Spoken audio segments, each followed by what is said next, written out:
Maafkan, bukan membuat dia tersenyum saja, tapi membuat hati kita itu lega. Karena tidak perlu lagi kita itu memikul beban seseorang yang kita benci, yang akhirnya kita sendiri yang akan menjadi korban berikutnya. Hati kita itu terlalu lemah untuk menyimpan sebuah nama untuk dibenci.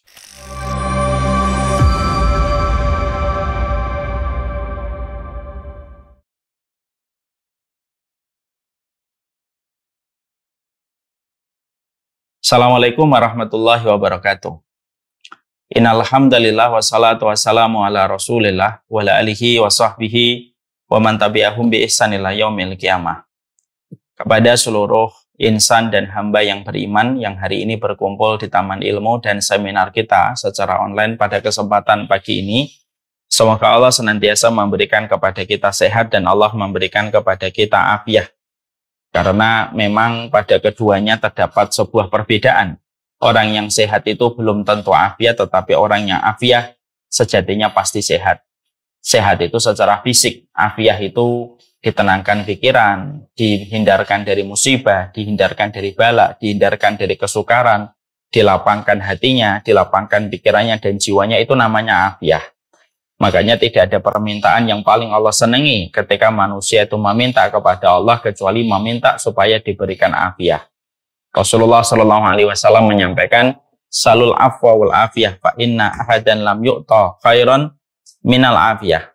Mintalah selalu kepada Allah afiat, karena sesungguhnya tidaklah seseorang diberikan oleh Allah sesuatu yang lebih baik daripada afiat setelah dia mendapatkan keyakinan. Inilah yang menjadikan kita selalu berdoa dan kita senantiasa mengharapkan di sisi Allah semoga kita mendapatkan afiat dalam kehidupan kita. Yang sehat belum tentu pikirannya tenang, dan yang sehat belum tentu dihindarkan dari musibah dan setiap bala. Tapi siapapun yang mendapatkan afiat, dia sehat, dihindarkan musibah, dihindarkan bala, ditenangkan pikirannya. Makanya jangan pernah dalam satu hari yang kita lewati, mintalah kepada Allah afiat. Allahumma inni as'alukal afiyah fid dunya wal akhirah. Ini tidak boleh skip, ini tidak boleh kita lewatkan. Karena kalau kalian telah mendapatkan afiyah, kita telah mendapatkan puncak kebaikan yang dibutuhkan manusia pada kehidupan di dunia. Kalau manusia itu mendapatkan afiyah. Makanya Rasulullah Shallallahu Alaihi Wasallam ketika diminta doa oleh Ibnu Abbas, maka doa yang diajarkan oleh Rasulullah kepada Ibnu Abbas adalah mintalah kepada Allah afiat setiap waktu dan setiap saatnya. Alhamdulillah, tentunya senantiasa kita bersyukur kepada Allah atas seluruh nikmat yang Allah berikan kepada kita, karena kesyukuran itu memberikan ketenangan, kesyukuran memberikan kecukupan, dan kesyukuran itu memberikan kelapangan pada kehidupan kita. Siapapun yang ingin lapang, siapapun yang ingin tenang, dan siapapun yang ingin merasa cukup pada hidupnya, maka syukurilah apa yang Allah sudah berikan kepada kita. Maka lihatlah orang yang di bawah kita supaya hati kita mudah bersyukur. Maka perhatikanlah apa saja yang sudah kita berikan atau apa yang sudah kita dapatkan dalam perjalanan hidup, maka di situ akan membuat kita gampang untuk bersyukur kepada Allah. Semoga Allah senantiasa membantu kita supaya menjadi hamba yang bersyukur kepadanya dalam setiap urusan dan dalam setiap perkara kehidupan kita. Bukan bahagia yang menjadikan kita bersyukur, tetapi bersyukurlah. Pasti kita akan dibahagiakan oleh Allah, dan orang yang beriman adalah orang yang tidak pernah kehabisan alasan untuk bersyukur kepada Allah. Amin, insya Allah. Amin, ya Rabbal Alamin. Kita tentunya paham salah satu di antara hal indah yang kita ingin dapatkan dan kita ingin peroleh pada kehidupan adalah mendapatkan kesehatan. Karena sesungguhnya kesehatan itu merupakan sesuatu yang paling berharga, yang tidak bisa dirasakan kecuali orang yang sehat. Setiap dari manusia, apapun latar belakangnya, apapun latar belakang sosial dan agamanya, setiap manusia itu ingin sekali mereka di dalam kehidupan mereka mendapatkan kesehatan. Karena dengan kesehatan banyak sekali perkara yang bisa kita maksimalkan dan banyak sekali perkara yang bisa kita lakukan dengan nikmat ketika kita diberikan kesehatan oleh Allah.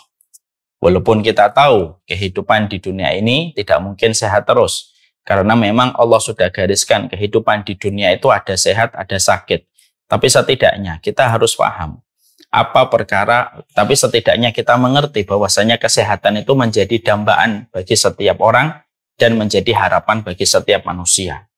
Makanya permintaan sehat itu termasuk salah satu permintaan yang kita rutinkan di waktu pagi dan di waktu sore. Kita meminta kepada Allah supaya kita diberikan sehat dan diberikan afiah pada kehidupan kita. Karena memang kesehatan itu memudahkan kita dalam banyak hal. Dan kesehatan itu kalau dimiliki sama orang beriman, kesehatan itu menambah kesyukuran dia kepada Allah. Tapi kita juga harus paham, di sisi lain harapan kita untuk menjadi sehat, tapi kita juga tidak bisa melawan fitrah yang ada pada kehidupan. Fitrah pada kehidupan itu ada yang namanya sakit. Ketika kita pada fitrah kehidupan ada yang namanya sakit, maka itu merupakan bagian dari sebuah ketentuan yang Allah berikan kepada kita. Tentunya kita juga harus paham, kadang-kadang sakit Allah itu berikan kepada kita sebagai bentuk ujian.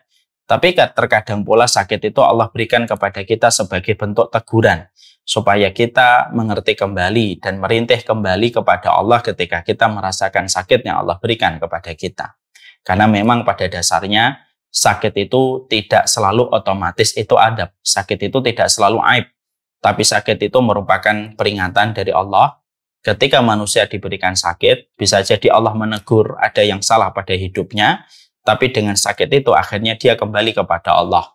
Maka inilah yang disebut dengan sakit, tetapi sakitnya itu barokah. Ketika sakit itu mengembalikan dia kepada Allah. Ini yang kita harus paham dulu. Supaya kita jangan salah berpikir bahwasanya sakit itu selalu identik dengan adabnya Allah. Tapi sakit itu bisa jadi merupakan ujian yang Allah berikan. Kalau sakit itu adalah ujian, kalau sakit itu adab, berarti Nabi Ayub mendapatkan adab. Padahal tidak mungkin seorang Nabi mendapatkan adab. Nabi Ayub sakit selama 18 tahun. Selama kurun waktu 18 tahun, beliau berdoa kepada Allah, Inni masaniyad durru wa anta arhamur rahimin. Aku terkena penyakit, ya Allah, dan Engkau adalah Zat yang Maha Pengasih.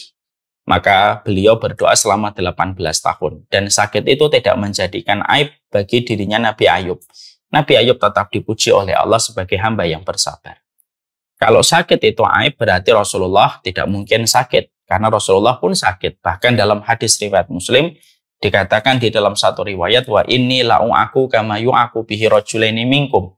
Sesungguhnya, saya kalau sakit, dijadikan perihnya saya 2 kali sakitnya dan perihnya orang biasa. Jadi kalau sakitnya kita demam 37, 38, Nabi 2 kali demamnya kita. Itulah yang dirasakan oleh Nabi. Karena memang sakit yang Allah timpakan kepada baginda Nabi bukan adab, tapi Allah memberikan sakit yang berat untuk ujian, supaya Nabi maksimal mendapatkan nikmat nanti dalam kehidupan di akhirat. Kalau sakit itu aib, berarti Abdullah bin Ubay atau kalaulah sakit itu aib, maka kita tidak menjumpai ada seorang sahabat wanita yang terkena penyakit ayan, lebih memilih sabar dalam penyakit ayannya, ketika Nabi memberitahukan kepadanya bahwasanya kalau dia bersabar atas penyakit ayan, maka dia mendapatkan surga. Dan wanita, sahabat Nabi ini, mantan budak, hitam, legam, akhirnya memilih sabar dengan penyakit ayannya. Karena dia ingin mendapatkan surga yang dijanjikan oleh Rasulullah. Kalau sakit itu aib, tidak mungkin wanita mantan budak ini memilih sakit dengan penyakit ayannya. Kalau sakit itu adalah adab, tidak mungkin kita mendapati Ubay bin Ka'ab, salah satu sahabat Nabi, pernah berdoa kepada Allah. Ya. Ketika dia mengetahui bahwasanya demam itu menggugurkan dosa, maka Ubay bin Ka'ab itu berdoa kepada Allah, Ya Allah, timpakanlah kepadaku sebuah penyakit dengan demam untuk menggugurkan dosaku, supaya aku bisa tergugurkan kesalahanku, tetapi penyakit demam ini tidak menghalangiku di dalam berbuat ketaatan. Akhirnya Allah mengabulkan. Ubay bin Ka'ab merupakan sahabat yang setiap sore habis asar beliau demam sampai pagi. Dan itu terulang-ulang selama sisa hidupnya sampai beliau wafat. Ini memberi arti kepada kita bahwasanya penyakit itu tidak selalu dan tidak selalu aib. Bahwasanya penyakit itu tidak identik, tidak berkah.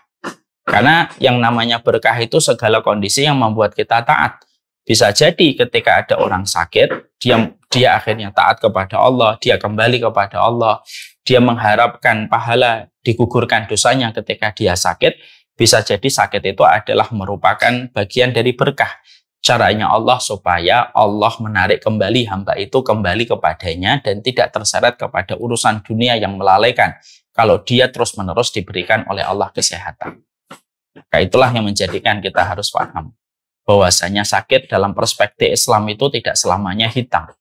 Sakit itu tidak selamanya perspektifnya negatif. Sesungguhnya sakit pun bisa berkonotasi dan bermakna positif kalau kita tahu bahwasanya sakitnya ini mengingatkan kita kepada Allah. Ini yang kita harus paham.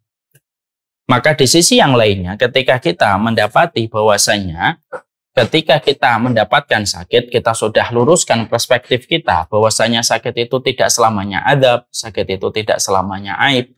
Kita pun juga harus paham bahwasanya Islam pun juga merupakan sunnah yang mengatur bagaimana di dalam Islam ini memberikan pengobatan.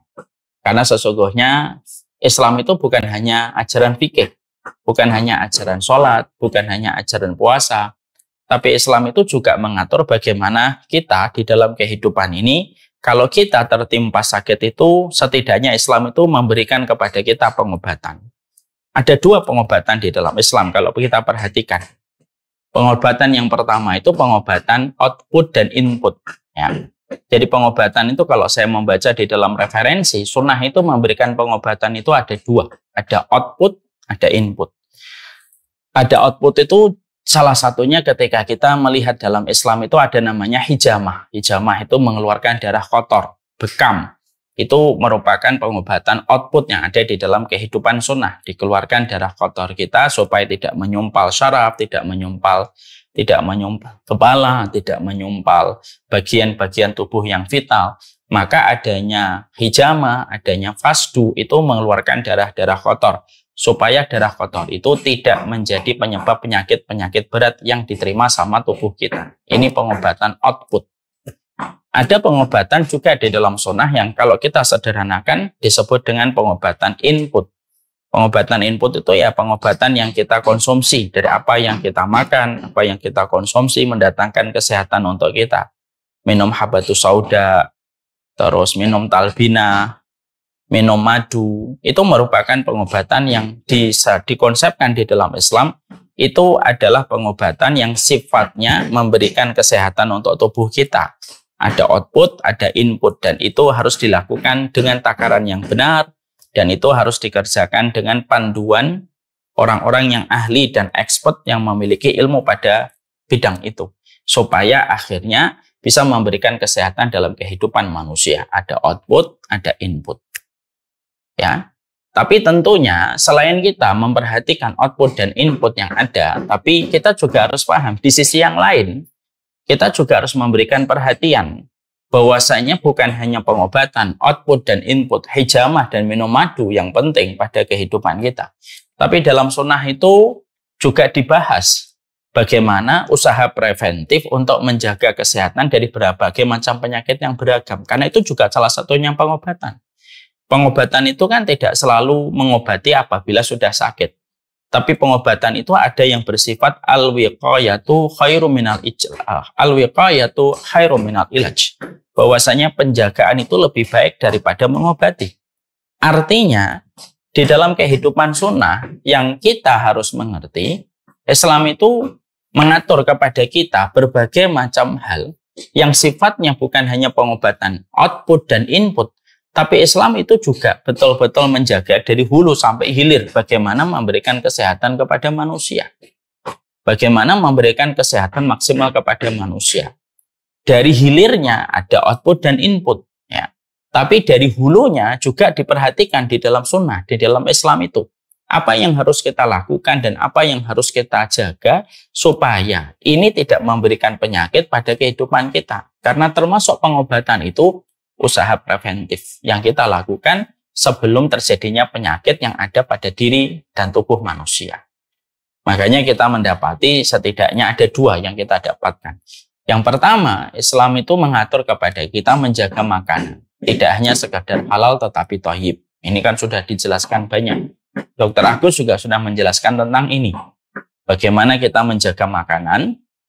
Kemudian ketika menjaga makanan bukan hanya bersifat yang halal tapi juga bersifat thayyib. Karena makanan itu kalau melewati dua filter, filter halal dan filter thayyib, maka itu bisa menjaga kesehatan pada diri kita dan bisa menjaga dan melindungi diri kita dari berbagai macam penyakit. Nah, ini termasuk usaha preventif, yaitu pengobatan pencegahan itu lebih baik daripada pengobatan. Yang kedua yaitu adalah menjaga pola pikir yang positif. Yang kedua itu menjaga pola pikir yang positif. Makanya akhirnya kita dapati tidak ada satu agama, tidak ada satu ajaran di dalam kehidupan agama dan dalam kehidupan agama manusia yang betul-betul menjaga pola pikir kita supaya pola pikir kita selalu senantiasa positif dalam setiap menjalani kehidupan kecuali Islam. Kenapa Islam itu banyak membahas tentang masalah amalan hati, apa yang dirasakan oleh jiwa, dan saya melihat tidak ada satu agama yang paling detail menerangkan tentang konsep amalan hati yang begitu luar biasa, detail pada kehidupan ilmu yang disampaikan oleh Allah dan Rasul-Nya, kecuali satu, karena memang pola pikir itu penting sekali untuk memberikan kualitas pada kehidupan, memberikan kesehatan maksimal pada kehidupan, dan mencegah kita dari berbagai macam penyakit yang bisa mendera pada kehidupan manusia. Itu bisa diatasi ketika kita memberikan proteksi pada kehidupan manusia supaya kita memiliki pola pikir yang positif. Karena memang penyakit itu ya cuma dua, pola makan dan pola pikir. Ya, dan ternyata saya baru mendapati sebuah survei, ternyata pola pikir dengan pola makan itu yang paling dominan memberikan penyakit itu bukan pola makan, tapi pola pikir. Makanya setiap kita datang ke dokter, kalau tidak salah, selalu para dokter sebelum memberikan resep obat untuk kita, para dokter selalu berkata, jangan terlalu stres, jangan banyak pikiran, istirahat dulu dari pekerjaan. Itu selalu yang disampaikan dokter dulu, sebelum menuliskan resep. Maka ketika dokter mengatakan jangan banyak pikiran, jangan stres, jangan mengambil pekerjaan lebih dulu, maka itu disampaikan karena memang pada dasarnya pengobatan itu dimulai dari pola pikir terlebih dahulu. Makanya ketika ada seseorang sering minum obat kimiawi ataupun non-kimiawi herbal, tapi ternyata dia tidak menjaga pola pikirnya dengan pola pikir yang positif, maka sesungguhnya itu ibaratnya gali lubang tutup lubang. Karena obat yang dia minum tidak akan sepadan dengan kerusakan yang ditimbulkan efeknya dari pola pikir yang negatif. Kenapa? Karena sekali lagi ya, menjaga diri kita dari penyakit dan memberikan kesehatan pada diri kita bukan hanya menjaga dari pola makan, tapi pola pikir ini loh yang betul-betul harus kita perhatikan, karena sesungguhnya kesehatan itu selalu datang dari pola pikir yang positif yang dimiliki manusia. Kalau manusia itu pola pikirnya selalu positif, maka insya Allah kualitas kesehatan akan dia peroleh dan akan dia dapatkan ketika dia selalu menjaga pikirannya dari oksidan, dari racun, dari polusi, dari segala macamnya. Karena sesungguhnya kesehatan itu datang dari pola pikir yang positif. Ini ada sebuah kisah nyata yang saya tahu sendiri ya. Ada kisah nyata yang saya tahu sendiri. Ada dua orang pasangan suami istri. Yang satunya istrinya suka cheating dari makanan-makanan yang harusnya dia konsumsi yang sehat. Karena dia sering cheating, ya banyak makanan-makanan kadang-kadang tidak sehat yang dia makan. Beda dengan suaminya. Suaminya itu disiplin banget ketika menjaga makanan dan jarang sekali cheating. Tapi ketika diuji coba di lab, kesehatan darahnya, kesehatan gulanya, dan lain sebagainya, ternyata kesehatan sang istri itu lebih baik daripada kesehatan sang suami. Ini kisah nyata ini. Nah, ketika mereka berdua mendapatkan hasil uji labnya, kaget sang istri, kaget pula sang suami. Tapi akhirnya mereka sadar, oh ternyata sang istri lebih memiliki pola yang positif ketika melihat sesuatu dibandingkan sang suami. Jadi sang suami itu banyak berpikir hal-hal yang berat, sering suudzon dan lain sebagainya. Dan ternyata itu berdampak pada kualitas kesehatannya. Walaupun pola makannya itu bagus, tapi ketika dia tidak mampu dan tidak sadar menjaga pikiran itu penting, akhirnya kualitas kesehatannya, grade-nya itu di bawah kualitas kesehatan seorang istri. Kenapa? Karena istri walaupun sering cheating, tapi dia mengimbangi dengan pola pikir yang positif. tidak pernah sedih berlebihan, tidak pernah stres, dan mampu mengelola frustasi yang akhirnya kualitas kesehatannya lebih baik dibandingkan sang suami. Nah, ini menunjukkan kepada kita dan memberikan kepada kita sebuah arti. Arti yang penting itu apa? Menjaga pola pikir itu penting, dan itulah yang menjadikan kita harus paham. Pengobatan dalam Islam itu tidak hanya melulu output dan input. Tapi pengobatan di dalam Islam itu sangat-sangat menekankan pola pengobatan, yaitu pola pengobatan secara pikiran. Dan menetralisir pikiran kita, menjaga hati kita dari polusi dan dari racun hati, maka itu merupakan bagian dari salah satu racikan obat yang penting dalam kesehatan kita. Makanya Masya Allah, disitulah kita paham kenapa Islam itu betul-betul menuntut kita senantiasa, kita itu harus selalu memiliki pikiran yang positif dalam segala hal. Karena apa? Ya karena pola pikir itu menentukan kualitas kesehatan kita. Ya.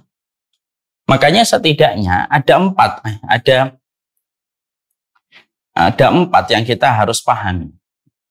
Jadi kalau kita rangkumkan dari banyak tulisan para ulama ketika membahas tentang pola pikir, maka setidaknya akhirnya kita harus paham 4 hal. Kita ini harus paham 4 hal. Yang ini sudah kita sarikan dari perkataan dan penjelasan para ulama terdahulu. Untuk memberikan kepada kita pola pikir yang positif, yang harus mulai kita pelajari step-stepnya, lalu kita sadari, setelah kita pelajari, kita sadari, dan kita hadirkan dalam kehidupan kita. Karena apa? Kita ini kalau sering banyak memikirkan beban pikiran dan lain sebagainya, dan tidak keluar dari kelamnya alur berpikir kita selama ini yang selalu negative thinking, yang selalu penuh dengan kebencian, selalu dengan dendam, ini akan mengakibatkan menyebabkan neraca kesehatan kita itu akan menjadi berantakan. Maka setidaknya ada 4 hal yang harus kita perhatikan dalam perjalanan hidup kita, supaya ini merupakan bagian untuk menjaga diri kita dari berbagai macam penyakit buruk yang menimpa kepada kita. Karena penyakit berat itu tidak selalu melulu dari faktor makanan, tapi penyakit berat itu dari pikiran yang akhirnya menggerogoti kesehatan manusia. Apa 4 perkara itu? Yang pertama, yaitu adalah para ulama itu mengatakan kepada kita, seorang mukmin itu dituntut pada kehidupan sunnah yang dia jalani, itu adalah bagaimana dia harus selalu memiliki pikiran yang positif dalam seluruh perkara yang dia temukan pada kehidupan. Ketika dia membaca sebuah takdir yang pahit, dia harus mampu membaca dalam perspektif yang positif. Karena dia tahu ada hikmah di balik setiap peristiwa yang terjadi pada hidupnya. Walaupun peristiwa itu terkadang pahit dan tidak sesuai dengan harapan dia. Tapi kita harus paham, pikiran yang positif itu luar biasa, membentuk algoritma kebaikan pada kehidupan kita. Titik tolaknya itu dari pikiran kita sendiri dulu. Makanya Imam Ibnu Qayyim lalu mengatakan kepada kita, hati-hatilah terhadap pikiranmu. Karena pikiran ini merupakan sesuatu yang paling berharga. Dan pikiran kita akan membentuk banyak hal dalam kehidupan kita. Karena apa yang hadir dalam teras kehidupan kita, itu salah satunya ditentukan bagaimana kita itu berpikir pertama kali ketika memikirkan sesuatu. Dan yang datang itu sesuai dengan apa yang kita pikirkan dengan izin Allah. Makanya ada satu hadis yang luar biasa kalau kita pahami maknanya. Allahu inda dhonni abdihi. Kata Rasulullah SAW, beliau mengabarkan Allah itu bersama dengan prasangka hambanya. Berarti secara tidak langsung Nabi itu memberikan kepada kita sebuah atmosfer. Kalau kita ingin secara kualitas kesehatan kita peroleh, kualitas kesehatan itu dimulai dari cara kita berpikir. Ketika kita membangun tren berpikir kita kepada arah yang positif dalam segala hal. Makanya kita jumpai di dalam Al-Quran, di dalam Sunnah itu semuanya tren yang dibangun dan atmosfer yang dibangun di dalam Al-Quran dan As-Sunnah itu selalu membangun kepada pemikiran yang positif. Karena apa? Ya karena masalah manusia itu apa? Manusia itu suka memikirkan dari perspektif yang negatif. Makanya kita tentunya masih ingat ada sebuah riwayat Rasulullah Shallallahu Alaihi Wasallam pernah mendatangi Arab Badui. Rasulullah pernah mendatangi Arab Badui. Ya, ternyata ketika Rasulullah mendatangi Arab Badui, beliau dalam kondisi sakit. Maka saat itu Rasulullah mendoakan. Lihat bagaimana kita mendoakan orang yang sakit. Mendoakan orang yang sakit itu membuktikan bahwasanya nuansa dan atmosfer yang dibangun Islam itu selalu positif. Doanya kita sama orang sakit apa? La ba'sa tahurun insyaallah. Tidak apa-apa. Tidak apa-apa. Sakitmu ini insyaallah akan menggugurkan dosamu. Ini kan pemikiran yang positif kalau kita mendoakan orang sakit.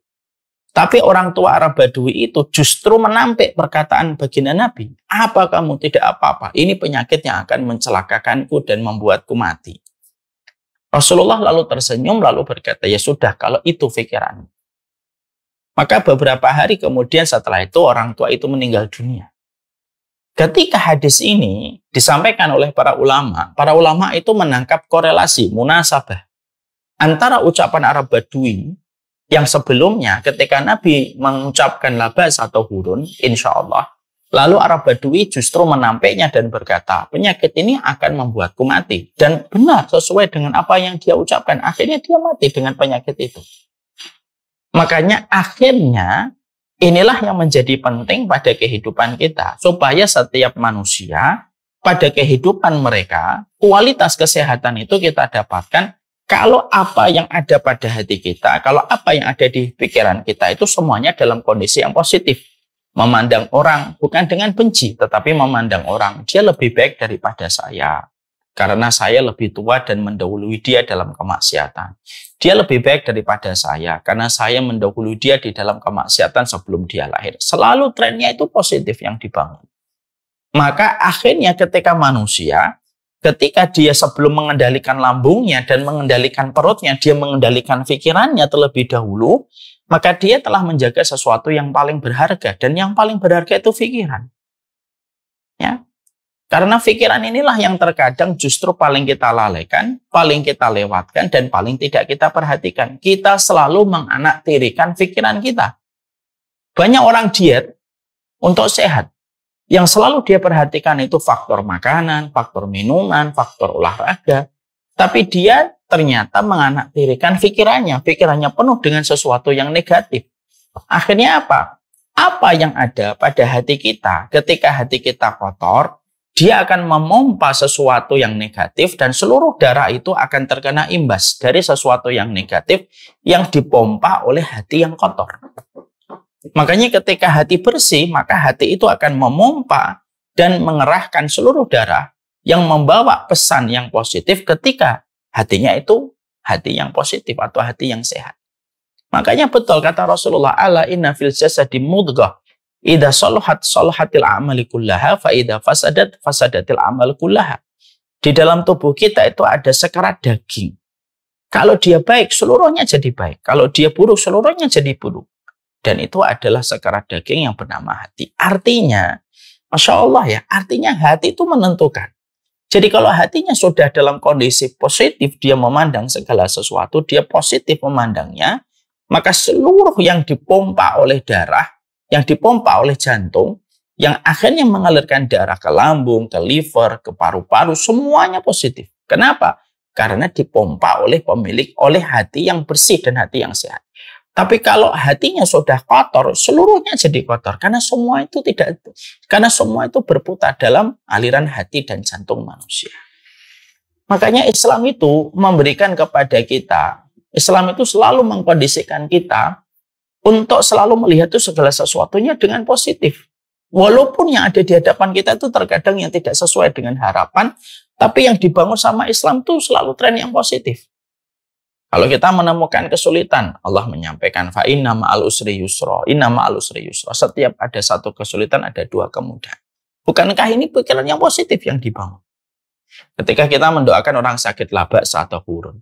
Kalau kita menghadapi penyakit, Allah menyampaikan fa idza maritu fa huwa yashfin. Kalau saya sakit, Allah yang menyembuhkan. Kalau ada sesuatu yang tidak kita sukai dari pasangan kita, Allah menyampaikan kepada kita Fa in karihtumuhunna fa asa an takrahu syai'an wa yaj'alallahu fihi khairan katsira. Kalau kamu membenci dari pasanganmu apa yang tidak kamu sukai, bisa jadi apa yang tidak kamu sukai di dalamnya ada banyak kebaikan. Ini kan yang dibangun selalu positif terus. Setiap waktunya itu positif. Ya. Akhirnya kalau kita paham ini, akhirnya apa? Ya, inilah kelemahan kita. Inilah salah satu kegagalan kita untuk mendapatkan kesehatan. Salah satunya kita sering fokus sama makanan, kita fokus sama minuman yang tidak mengandung gula, kita fokus mengurangi nasi yang ada glukosanya, tapi kita biarkan pikiran kita negatif terus. Negatif melihat orang, negatif melihat teman kantor, melihat teman circle kita. Yang akhirnya seluruh hal-hal yang negatif yang terus direspon sama hati kita, akhirnya mengalirkan darah yang suasananya itu suasananya negatif. Dan akhirnya menjadi sebab banyak kerusakan dan penyakit yang hadir pada kehidupan kita. Ya, kenapa akhirnya hadir penyakit banyak itu? Ya dimulai dari pikiran yang negatif. Ya, makanya Islam itu selalu mengarahkan kita itu untuk melihat itu dalam kacamata yang positif. Makanya maaf ya, sampai-sampai ketika kita berdosa pun itu tetap dibangun oleh Allah pikiran yang positif. Kalau kamu berdosa, tapi kamu juga dalam kondisi, kalau kamu berdosa, tapi juga kamu dalam kondisi punya Allah yang Maha Pengampun, dosamu itu akan diampuni oleh Allah Subhanahu wa Ta'ala. Ini loh yang kita harus selalu menjadi PR kita. Makanya kenapa kita kalau setiap kita bangun tidur gitu, ya kita selalu disuruh untuk melaksanakan sholat malam, minimal sholat witir, supaya kita terkoneksi dengan Allah, supaya kita memiliki pikiran itu positif gitu. Ya, kita hari ini akan menjalani apa? Kita disuruh untuk duduk sebentar setelah kita sholat malam, namanya khulwah. Khulwah itu ya duduk di hadapan Allah dan berdialog dengan Allah pada apa yang akan kita jalani. Itu namanya khulwah. Oh, hari ini begini, Allah mudahkan. Hari ini istri saya taat, hari ini ada orang yang baik, hari ini ada orang yang menolong saya, hari ini saya diberikan keselamatan. Ya, itu yang harus selalu kita mulai ketika kita sebelum memulai hari kita. Sehingga akhirnya pikiran kita itu terisi dengan sesuatu yang positif dalam segala hal. Dan kalau sudah terisi dalam segala sesuatu yang positif, maka yang hadir itu dalam teras kehidupan kita itu yang baik-baik. Makanya Nabi tidak pernah membangun pikiran yang negatif. Nabi itu tidak pernah membangun pikiran yang negatif. Ya. Makanya sampai ketika dalam perang yang mencekam saja, Nabi itu membangun itu konsep yang berpikir itu positif. Ibu-ibu dan bapak, sadar nggak? Ketika terjadi perang Khandaq, itu kan suasana itu mencekam. Karena kota Madinah dikepung oleh pasukan Quraisy musyrikun yang datang 10.000. Bersenjata lengkap. Yang siap melumat dan memutilasi setiap para sahabat yang beriman kepada Allah. Dan mereka pada saat itu disebut dengan pasukan Ahzab. Kenapa? Karena mereka berkoalisi. Karena orang yang benci sama Islam itu, kalau menghadapi Islam sudah tidak punya keberanian, akhirnya mereka itu main keroyokan. Makanya disebut dengan Ahzab. Perang koalisi mereka. Maka pada saat dalam kondisi genting, dalam kondisi mencekam pada saat itu, akhirnya pada kondisi sangat mencekam itu, para sahabat memutuskan sebagaimana ide dari Salman Al-Farisi, yaitu membuat parit. Ketika membuat parit, maka ada satu batu yang tidak bisa dipecahkan oleh para sahabat. Akhirnya Nabi sendiri yang turun tangan. Nabi yang memecahkan batu itu. Tapi yang luar biasa dari baginda Nabi itu apa? Nabi itu ketika memecahkan batu itu tuh sembari beliau itu memiliki sebuah sikap yang optimis. Aku telah diberikan kunci Syam, aku telah diberikan kunci Romawi, aku akan diberikan kunci Yaman. Dan itu diucapkan Nabi ketika dalam kondisi perang Ahzab yang belum tahu menang atau kalah nantinya. Tapi Nabi dengan positif membangun mentalitas para sahabat pada saat itu bahwasanya mereka bukan hanya menang sama orang musyrik. Loh, sampai Syam, sampai Yaman nanti pun akan dimenangkan oleh pasukan Islam. Itu hal yang positif yang dibangun oleh Nabi Shallallahu Alaihi Wasallam. Maka inilah yang menjadi kekurangan besar pada kehidupan kita. Kekurangan besar pada kehidupan kita itu adalah kita senantiasa membiarkan pikiran kita itu negatif. Setiap waktunya, setiap melihat sesuatu dalam sudut pandang yang negatif, itulah yang menjadikan akhirnya makanan sesehat apapun, tetapi kalau tidak ditopang dengan pikiran yang positif, maka sesungguhnya itu sebagaimana pengobatan gali lubang tutup lubang. Antara yang digali dan ditutupi tidak seimbang. Karena apa? Pola pikir, terutama ketika datang dari pola pikir yang negatif, itu dampaknya luar biasa memberikan penyakit pada kehidupan manusia.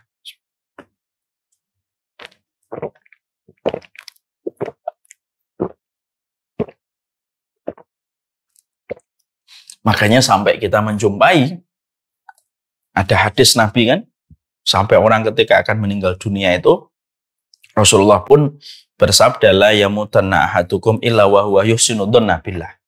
Jangan sekali-kali mati. Jangan sekali-kali mati kecuali kamu berprasangka yang baik sama Allah.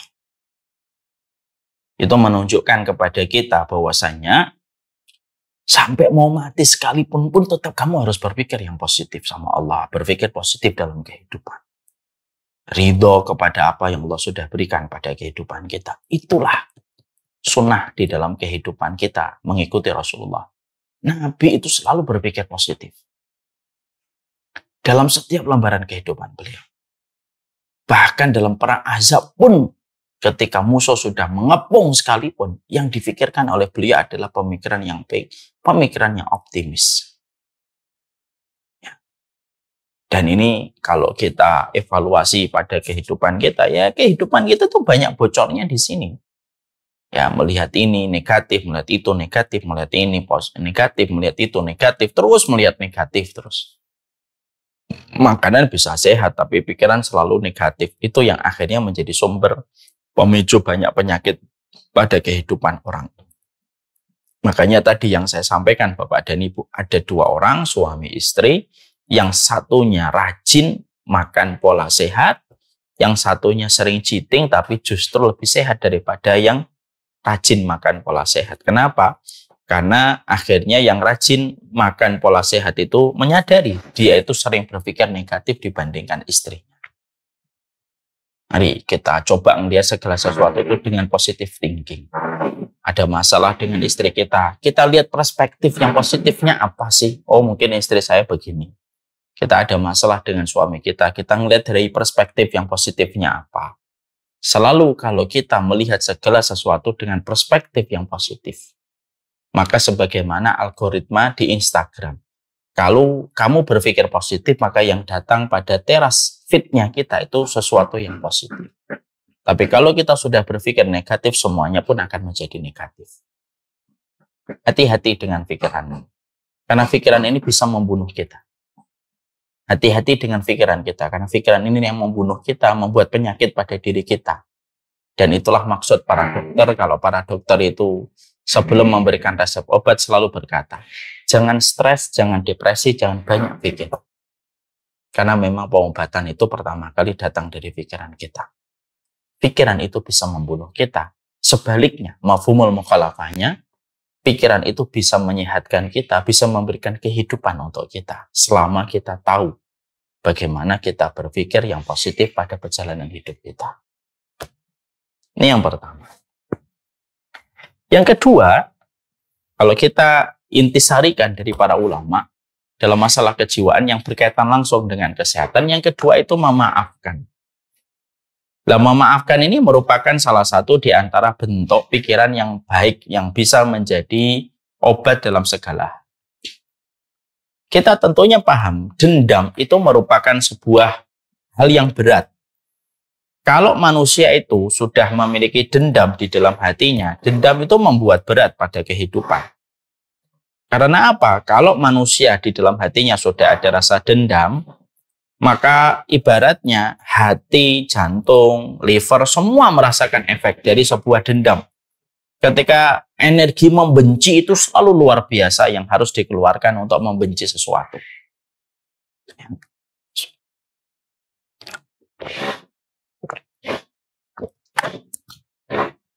Saya sempat berpikir jauh. Sesungguhnya surga itu ada 8 pintu.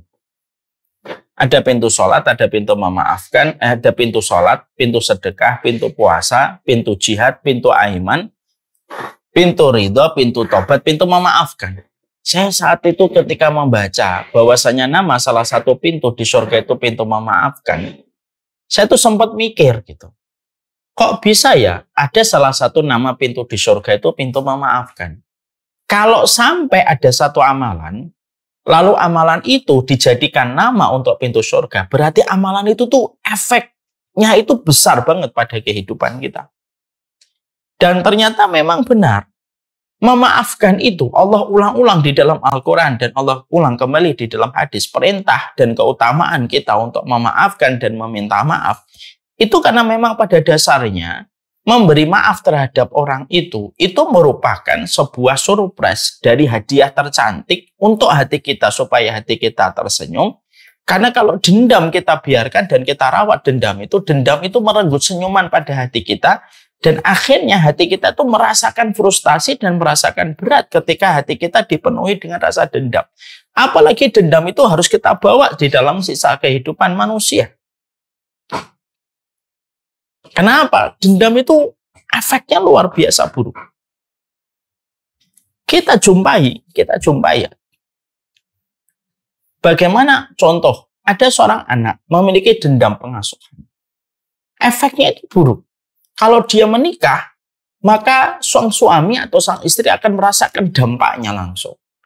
Belum lagi keturunannya pun akan merasakan dampaknya secara langsung. Kenapa? Karena memang dendam itu merupakan perkara yang bisa menjadi pemicu banyak penyakit. Saya pernah berdialog dengan seorang dokter, lalu pada saat itu, akhir dari kesimpulan dialog kita, obrolan kita yang panjang itu, beliau mengatakan, penyakit-penyakit berat itu terkadang kaitannya dengan dendam itu kuat sekali. Makanya akhirnya, saya baru tahu, kenapa ya memaafkan itu sampai disebut amalan besar. Sampai Ibnu Qudamah saja menerangkan di dalam satu perkataan beliau, kalaulah kita bisa memberi maaf karena Allah, lalu tetap bisa berbuat baik kepada orang yang berbuat jahat untuk kita, tetapi kita membalasnya dengan perbuatan baik, maka sesungguhnya mizan tempat amal ketika ditimbang tidak kuat untuk memikul amalan orang yang ketika hidupnya memaafkan. Lalu tetap berbuat baik walaupun dia disakiti dan dijadikan objek kejahatan. Makanya sampai saya menjumpai ada sebuah hadis dari satu sanad yang sahih. Nanti pada waktu hari kiamat itu para malaikat itu mereka berkata, "Aina haula ajruhu 'ala Allah?" Mana orang-orang yang pahalanya dikasih langsung cash oleh Allah? Yang menyambut seruan para malaikat itu bukan orang yang sholat, bukan orang yang puasa. Yang menyambut seruan para malaikat itu, mana orang yang nanti akan diberikan pahala secara sempurna dan tidak diwakilkan kepada kami. Itu yang menyambut seruan itu siapa?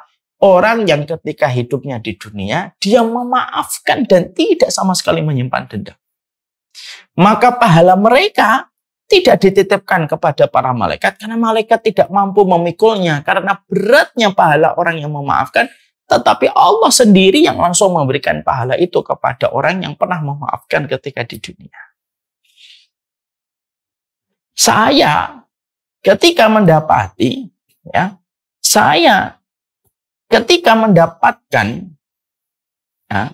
bahwasanya pahala memaafkan itu sedemikian besar, lalu akhirnya pernah membuka obrolan dengan seorang dokter, dan ternyata dokter pun secara tidak langsung membenarkan bahwasanya memaafkan itu merupakan pangkal dari semua kebaikan. Maka akhirnya kita paham, salah satu pola kesehatan dalam kehidupan kita itu apa? Kalau kita sakit, belajarlah memaafkan. Belajar memaafkan. Sehingga ketika kita memaafkan itu bukan hanya sekedar memberi maaf. Tapi sesungguhnya ketika kita memaafkan itu karena kita berdamai pada diri kita.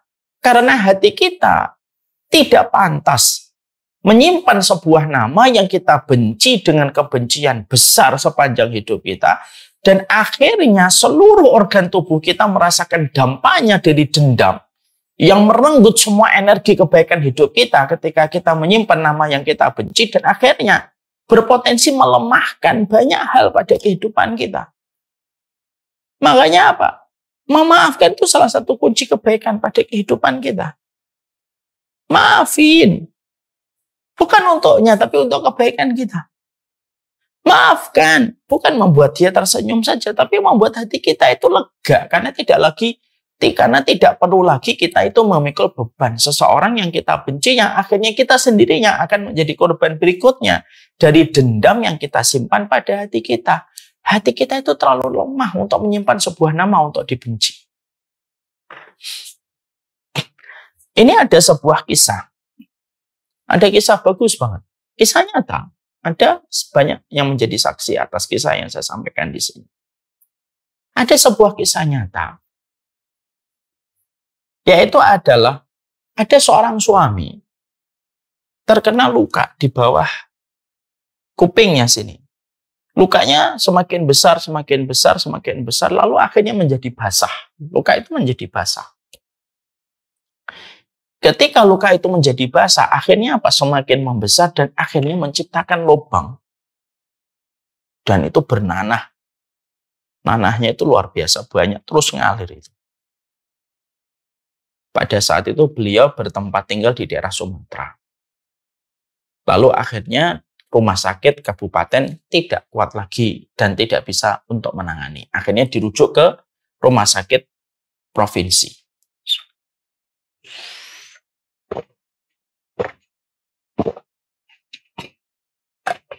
Ketika akhirnya seluruh administrasi lagi diurus,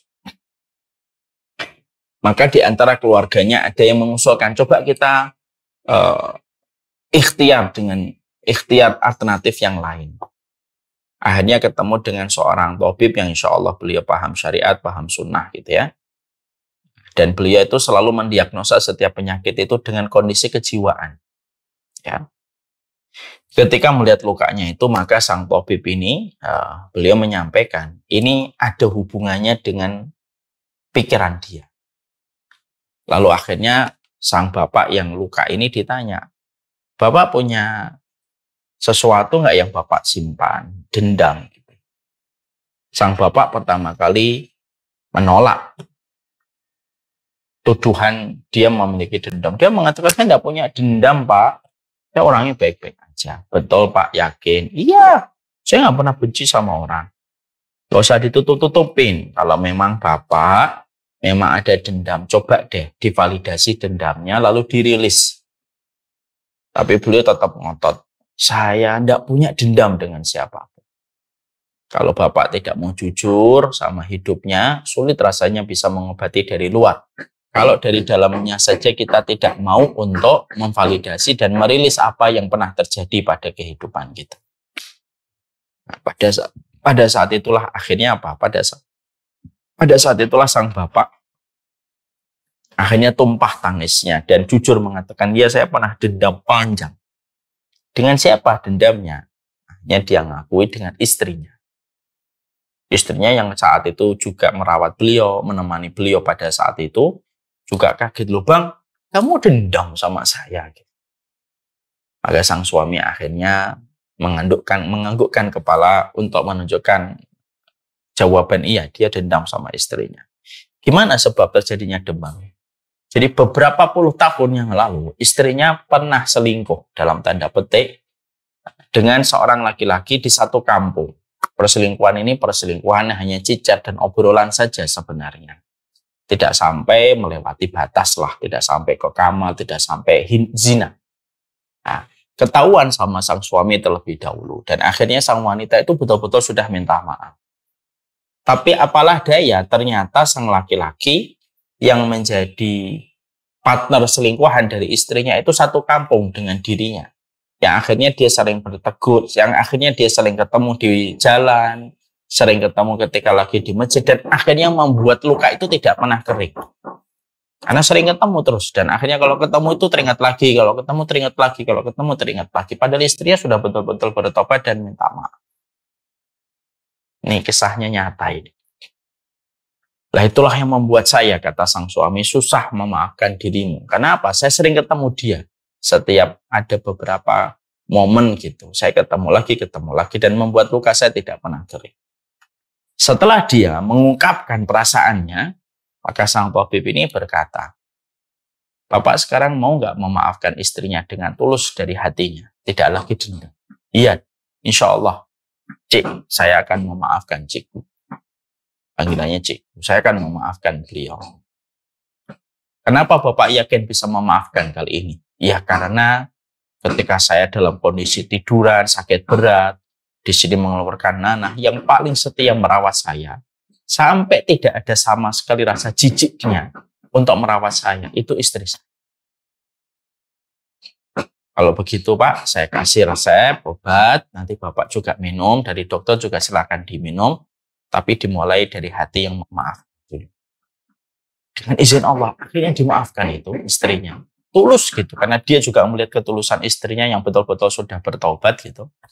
Dan tidak lama setelah itu, luka yang asalnya basah, lalu tiba-tiba dengan izin Allah mengering kembali, sampai akhirnya sembuh dengan izin Allah. Sampai dokter pun bingung. Ini kisah nyata. Banyak yang menjadi saksi atas kisah ini. Saya menyampaikan kisah ini supaya kita akhirnya paham apa yang tadi kita pelajari. Bahwasanya salah satu part penting pada kehidupan kita adalah selain kita selalu berpikir yang positif, kehidupan kita itu perlu seni untuk mengeluarkan satu nama yang kita dendam kepadanya. Kita keluarkan nama itu, lalu ketika kita mengeluarkan nama itu, lalu akhirnya kita memaafkan dan tetap berbuat baik. Berbuat baik itu bukan hanya sekedar memberikan kebaikan orang yang kita berikan maaf, tapi sesungguhnya ketika kita memaafkan itu pada dasarnya untuk kebaikan hidup kita. Karena hati kita, jiwa kita, ini terlalu lemah untuk menanggung satu nama yang kita benci pada sepanjang sisa hidup kita. Dan itu yang harus menjadi kita. Ini harus paham. Sehingga akhirnya kalau kita memahami ini, akhirnya apa?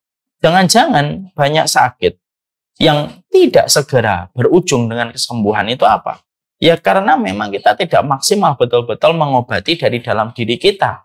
Ketika masih banyak amarah, masih banyak emosi, banyak kegelisahan di dalam hati kita, lalu akhirnya menjadi dendam kesomat dan akhirnya menghancurkan. Kenapa? Dendam kesomat itu kayak bom waktu dan akhirnya bisa berakibat banyak penyakit pada kehidupan kita. Jangan punya banyak dendam. Satu musuh sudah terlalu banyak. 1000 sahabat itu terlalu sedikit. Itu yang kedua. Yang ketiga, yaitu adalah melepaskan beban. Artinya kita itu harus merilis. Ya, kita ini harus tahu caranya kita mengubah sebuah musibah menjadi anugerah. Makanya kita harus belajar. Tazkiyatun nafs salah satunya. Kenapa? Allah itu menciptakan tubuh kita, disetting oleh Allah. Settingan tubuh kita itu disetting oleh Allah tidak untuk menjadi gudang atas setiap beban pada kehidupan kita. Tapi Allah itu menciptakan manusia itu defaultnya itu adalah manusia itu harus merilis dan tahu cara melepaskan beban ujian yang ada pada hidupnya supaya tidak menjadi beban yang mengakibatkan banyak kesulitan dan penderitaan serta penyakit pada dirinya. Sebagaimana fisik kita itu disetting oleh Allah untuk mengeluarkan kencing dan mengeluarkan kotoran. Kalau tubuh kita tidak bisa mengeluarkan air seni dan kotoran, maka akibatnya penyakit pada diri kita. Oleh karenanya, salah satu di antara hal yang kita harus paham dan kita harus pelajari ini ada di materi Tazkiyatun Nafs. Gimana sih caranya merilis beban kalau ada datang dalam kehidupan kita? Merilisnya itu gimana? Supaya bisa keluar. Ya. Karena apa? Karena yang sering akhirnya berakibat buruk, menimbulkan kerusakan pada sel darah kita, menimbulkan kerusakan pada syaraf kita, itu apa? Terlalu banyak beban, setiap masalah kita timbun, kita biarkan masalah itu tidak kita selesaikan satu persatu dengan cara penyelesaian yang benar, dengan ilmu yang kita pelajari, dengan tazkiyatun nafas yang kita kaji, akhirnya sebagaimana pikiran dipakai terus untuk menanggung beban terus menerus setiap waktunya, sebagaimana mobil yang terus dipaksa untuk jalan, maka mesinnya itu mesin capek. Maka salah satu rumpun ilmu ketika kita berusaha melepaskan beban itu apa? Pelajari tazkiyatun nafas. Kenapa? Materi tazkiyatun nafas itu salah satu materi untuk melepaskan beban dalam setiap kehidupan kita kalau tiba-tiba kita menghadapi kehidupan tidak ideal sebagaimana yang kita mimpikan dan tidak sebagaimana yang kita bayangkan. Ya. Makanya kalau dalam tazkiyatun nafas itu ada banyak ya. Ada banyak cara rilis, banyak cara untuk merilis apa sih yang menjadi beban supaya beban itu bisa keluar pelan-pelan. Makanya akhirnya kita harus pahami cara melepaskan beban itu apa. Karena kalau kita sudah dilepaskan bebannya, kalau kita mengikuti petunjuk ilmu, itu yang Allah maksudkan di awal surat Al-Insyirah. Alam nashrah laka sadrak. Bukankah kami yang telah melapangkan dadamu? Jadi manusia itu kalau mereka sudah tahu cara melepaskan masalah yang hadir pada hidupnya, enak dia. Sebagaimana tubuh kalau sudah mengeluarkan air kencing itu plong.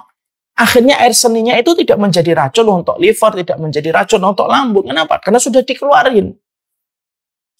Lah banyak manusia itu hari ini kalau ada masalah, maka dia buka pintu hatinya untuk memasukkan masalah itu, lalu dia tutup, lalu dia jadikan gudang pada dirinya, lalu jadi beban. Kenapa? Masalahnya nggak selesai-selesai dan tidak berusaha untuk menyelesaikan sesuai dengan petunjuk.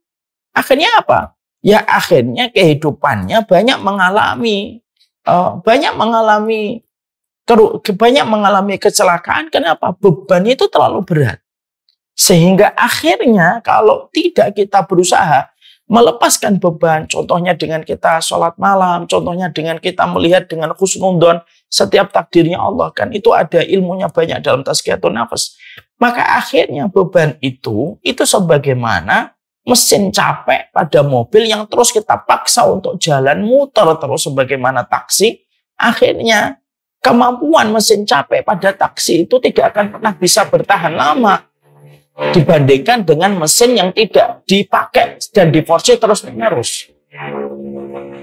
Makanya akhirnya apa? Melepaskan beban gitu. Jadi kalau ada masalah, kita harus tahu, yaitu how to release. Kita ini harus tahu bagaimana melepaskan beban itu. Contoh nih, saya menghadapi fitnah. Saya harus tahu nih cara menghadapi fitnah itu apa. Saya pelajari dari para salaf itu. Oh, para salaf itu sudah memberikan banyak kode nih. Gimana sih cara kita untuk menghadapi fitnah yang tertuju pada diri kita? Oh, satu, kita harus paham Allah dan Rasul aja tidak lepas dari fitnah, apalagi kamu manusia biasa. Dua, bisa jadi kamu difitnah karena mungkin kamu mau fitnah orang.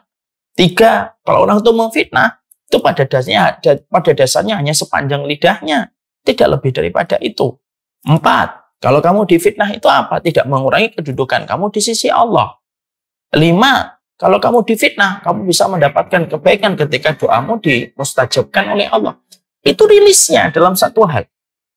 Gimana mendapati rezeki yang tiba-tiba sedikit? Bagaimana mendapati tiba-tiba istri yang tidak sesuai harapan kita?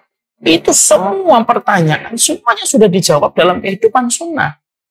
Itulah yang menjadikan kita harus paham. Kalau kita tidak ngerti ilmu, kita akan banyak terbentur pada kehidupan kita.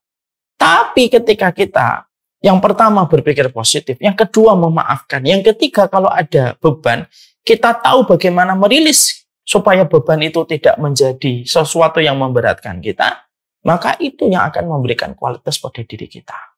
Dan yang keempat, yang terakhir itu, yaitu menghadirkan. Artinya kita senantiasa berpikir positif, artinya menghadirkan itu kita harus istihdharul qalbi. Istihdharul qalbi itu apa? Yang menghadirkan hati bahwasanya kita selalu dibersamai oleh Allah, lalu tidak kosong pikiran kita, selalu pikiran kita asah pada sesuatu yang positif dari kalimat Allah yang kita baca, ayat-ayat Allah yang kita hafalkan. Itu namanya menghadirkan makna pada setiap hal yang kita lakukan. Lah itulah yang kita harus paham. Jadi kalau boleh saya sederhanakan, pengobatan Islam itu ada output, ada input. Tapi dalam sunnah ada yang namanya al-wiqayah. Ya, al-wiqayah itu penjagaan. Dan penjagaan itu dalam Islam itu ada dua. Menjaga pola makan dan menjaga pola pikir. Dan ketika kita menjaga pola pikir, disitulah kita paham betapa pentingnya materi tazkiyatun nafas. Nah, menjaga pola pikir, kalau disarikan lagi, kata para ulama ada 4. Selalu berpikir yang positif. Yang kedua, memaafkan kepada orang yang ada di sekitar kita. Yang ketiga, melepaskan beban kita. Artinya, kalau ada masalah itu langsung cari obatnya. Cari ilmunya sesuai dengan petunjuk sunnah. Kemudian yang keempat yaitu adalah menghadirkan makna dalam setiap apa yang kita lakukan.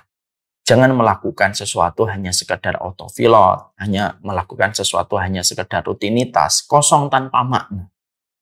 Karena pikiran yang kosong itu lebih berbahaya daripada karat untuk besi. Nah, ini yang kita harus jaga.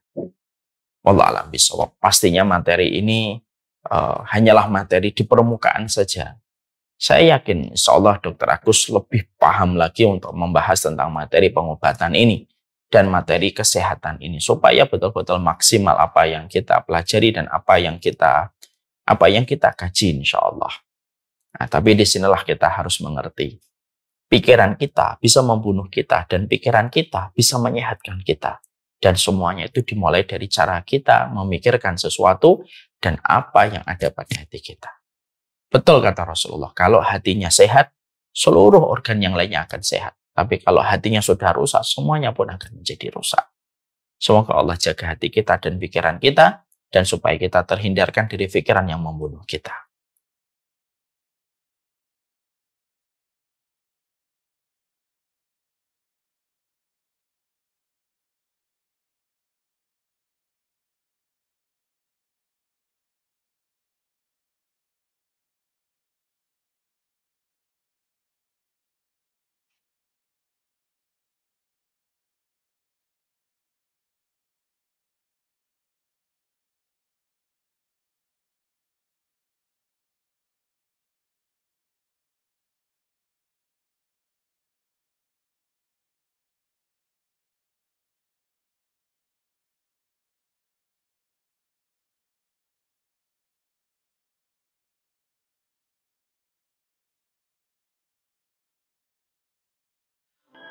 That there was light after dawn.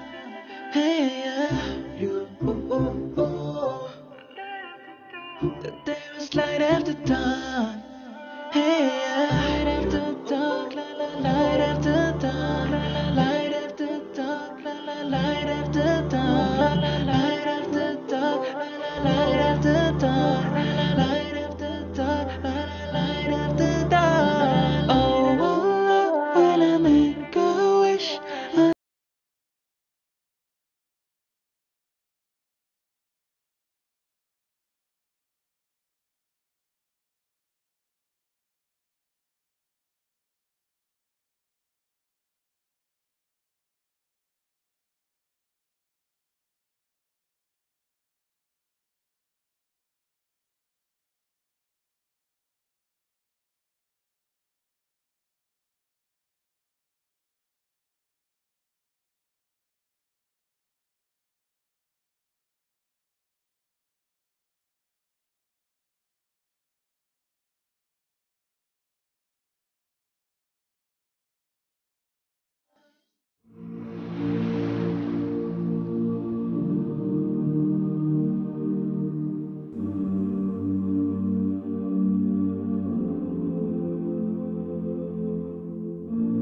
I've been holding for so long,